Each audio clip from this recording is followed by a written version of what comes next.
The Highwayman by Alfred Noyes. The wind was a torrent of darkness among the gusty trees.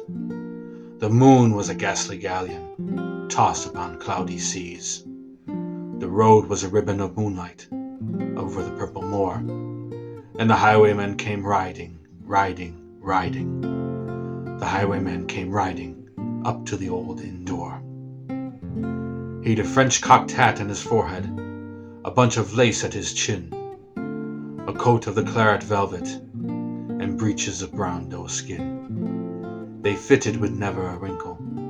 His boots were up to the thigh, and he rode with a jeweled twinkle, his pistol butts a twinkle, his rapier hilt a twinkle, under the jeweled sky. Over the cobbles he clattered and clashed in the dark inn yard. He tapped with his whip on the shutters, but all was locked and barred. He whistled a tune to the window, and who should be there waiting but the landlord's black-eyed daughter, Bess, the landlord's daughter, plaiting a dark red love knot into her long black hair. And dark in the dark old inn yard the stable wicket creaked, where Tim the ostler listened. His face was white and peaked. His eyes were hollow as madness. His air was like mouldy hay, but he loved the landlord's daughter, the landlord's red-lipped daughter. Dumb as a dog he listened and heard the robber say, "One kiss, my bonny sweetheart, I'm after a prize tonight, but I shall be back with the yellow gold before the morning light. Yet if they press me sharply and harrow me through the day, then look for me by moonlight, watch for me by moonlight. I'll come to thee by moonlight, though hell should bar the way." He rose upright in the stirrups. He scarce could reach her hand, but she loosened her hair in the casement. His face burnt like a brand, as the black cascade of perfume came tumbling over his breast, and he kissed its waves in the moonlight. Oh, sweet black waves in the moonlight. Then he tugged at his reins in the moonlight and galloped away to the west. He did not come in the dawning. He did not come at noon, and out of the tawny sunset, before the rise of the moon, when the road was a gypsy's ribbon, looping the purple moor. A red-coat troop came marching. King George's men came marching up to the old inn door. They said no word to the landlord. They drank his ale instead, but they gagged his daughter and bound her to the foot of her narrow bed. Two of them melted at her casement with muskets at their side. There was death at every window, and hell at one dark window, for Bess could see through her casement the road that he would ride. They had tied her up to attention with many a sniggering jest. They had bound a musket beside her, with the muzzle beneath her breast.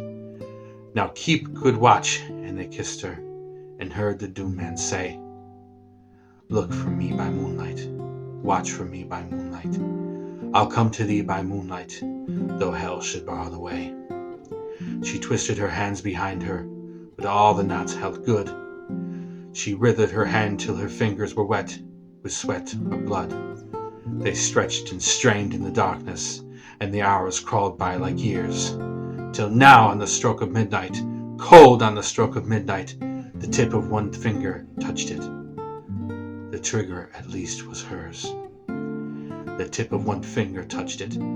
She strove no more for the rest. Up she stood to attention, with the muzzle beneath her breast. She would not risk their hearing.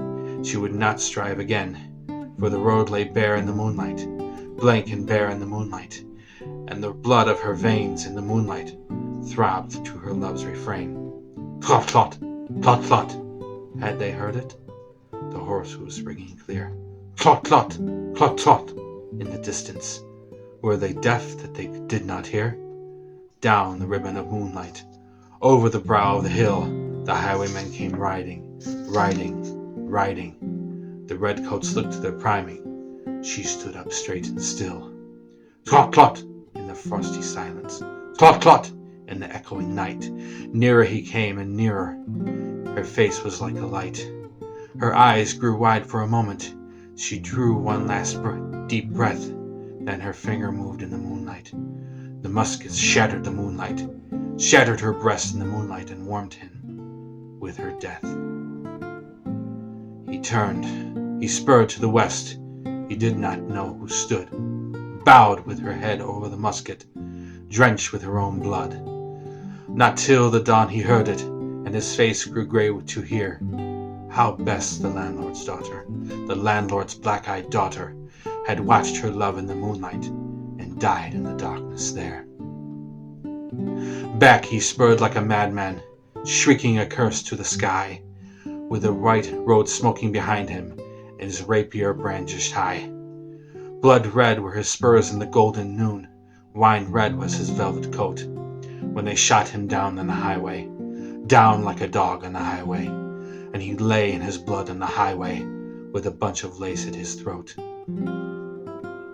And still of a winter's night they say, when the wind is in the trees, when the moon is a ghostly galleon tossed upon cloudy seas, when the road is a ribbon of moonlight upon the purple moor, a highwayman comes riding, riding, riding. A highwayman comes riding up to the old inn door. Over the cobbles he clatters and clangs in the dark inn yard. He taps his whip at the shutters, but all is locked and barred.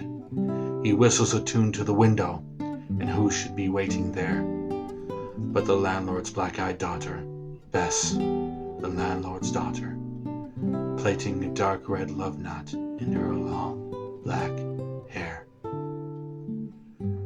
The Highwayman by Alfred Noyes.